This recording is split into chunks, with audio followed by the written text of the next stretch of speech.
6 prelims exam ಅಸ್ಪಿರೆಂಟ್ಸ್ ನೋಡಬೇಕಾದಂಥ question paper ಇದು. ಏನಪ್ಪ ಅಂದರೆ 13 ವರ್ಷದ ನಾವು ಕ್ವಶನ್ ಪೇಪರನ್ನು ನೋಡಿದಾಗ ಈ ವರ್ಷದ ಕ್ವಶನ್ ಪೇಪರು ಒಂಥರ ಟಫ್ ಅಲ್ಲ, ವಿಚಿತ್ರ ಕ್ವಶನ್ ಪೇಪರ್ ಆಗಿತ್ತು. ಏನೋ ಟಫ್ ಅಲ್ಲ, ವಿಚಿತ್ರ ಕ್ವಶನ್ ಪೇಪರ್ ಅಂದರೆ ಈಗ ಪ್ರಿಲಿಮ್ಸ್ ಎಕ್ಸಾಮ್ ಸಿಲೆಬಸಲ್ಲಿ ಎಥಿಕ್ಸ್ನ ಆ್ಯಡ್ ಮಾಡಿದ್ದೇನೆ ಲಾಸ್ಟ್ ಕ್ವಶನ್ಗೆ.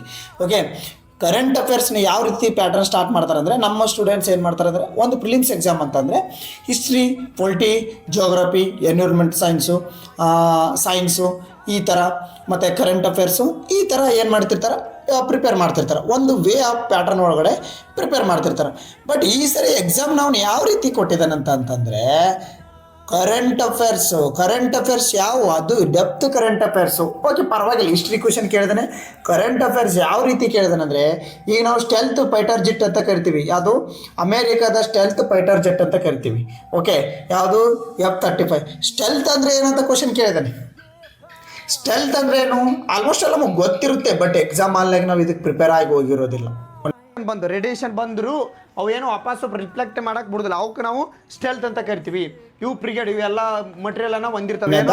ಆಮೇಲೆ ಇನ್ನೊಂದು ಕ್ವಶನ್ ಏನು ಕೇಳಿದಾನಂದರೆ, which one of the following is the pair not correctly match 3 crops, 4 crops, 14 crops and 33 crops. ಅಂದರೆ ಇವನ್ನ ಹೆಡ್ ಕ್ವಾರ್ಟರ್ಸ್ಗಳನ್ನು ಕೇಳಿದಾನೆ. ಆರ್ಮಿದ ಏನು ಸಬ್ ಬರ್ತಕ್ಕಂಥ ಒಂದಿಷ್ಟು ಬಟಾಲಿಯನ್ಗಳು, ಸಬ್ ಬರ್ತಕ್ಕಂಥ ಒಂದಿಷ್ಟು ಏನು ಆರ್ಮಿದಲ್ಲೇ ಬರ್ತಕ್ಕಂಥ ಒಂದು ಕಾಪ್ಸು. ಓಕೆ, ಇದರ ಹೆಡ್ ಕ್ವಾರ್ಟರ್ಸ್ ಯಾರು ಓದ್ಕೊಂಡಿರ್ತಾರಪ್ಪ ಎಕ್ಸಾಮಿಗೆ? ನಾವು ಆರ್ಮಿದು ನೋಡ್ಕೊಂಡಿರ್ತೀವಿ, ನೇವಿದು ನೋಡ್ಕೊಂಡಿರ್ತೀವಿ, ಓಕೆ, ಏರ್ಫೋರ್ಸ್ ನೋಡ್ಕೊಂಡಿರ್ತೀವಿ, ಕರಾವಳಿ ಪಡೆಗಳು ನೋಡ್ಕೊಂಡಿರ್ತೀವಿ. ಇಷ್ಟೆಲ್ಲ ಏನು ಪ್ರಿಪೇರ್ ಆಗ್ತಿದ್ವಿ, ಒಂದು ಪ್ಯಾಟ್ರನ್ ಐತೆ, ನಾವು ಓದ್ತಕ್ಕಂಥ ಒಂದು ಪ್ಯಾಟ್ರನ್ ಐತೆ. ಈ ರೀತಿ ಕೇಳಿದಾಗ ಏನಪ್ಪ ಅಂತ ಓಕೆ, ಒಂದು ಸರಿ ಯಾವಾಗಾದರೂ ಕೇಳಿದ್ರೆ ಈ ಥರ ನಾವು ಪ್ಯಾಟ್ರನ್ ಫಾಲೋ ಮಾಡ್ಬೇಕಂತ ಇರುತ್ತೆ. ಬಟ್ ಈ ರೀತಿ ಕೇಳಿದಾಗ UPSC prelims question paper tough ಅಲ್ಲ, ವಿಚಿತ್ರವಾಗೈತೆ.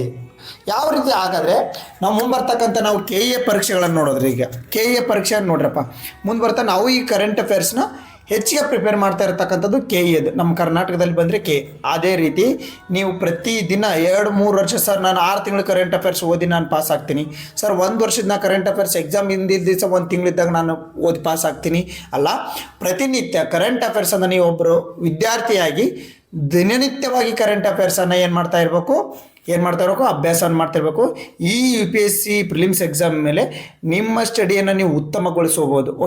ಓಕೆ, ವಿಚಿತ್ರವಾಗಿದೆ. ಅದನ್ನೇ ನಾವು ಪಾಸಿಟಿವ್ ರೀತಿ ತಿಳ್ಕೊಂಡು ಅದೇ ರೀತಿ ಕ್ವಶನ್ ಪೇಪರ್ನ ಪ್ಯಾಟರ್ನ್ನ ಇನ್ಮೇಲೆ ಸ್ಟಾರ್ಟ್ ಮಾಡಿ. ಓಕೆ.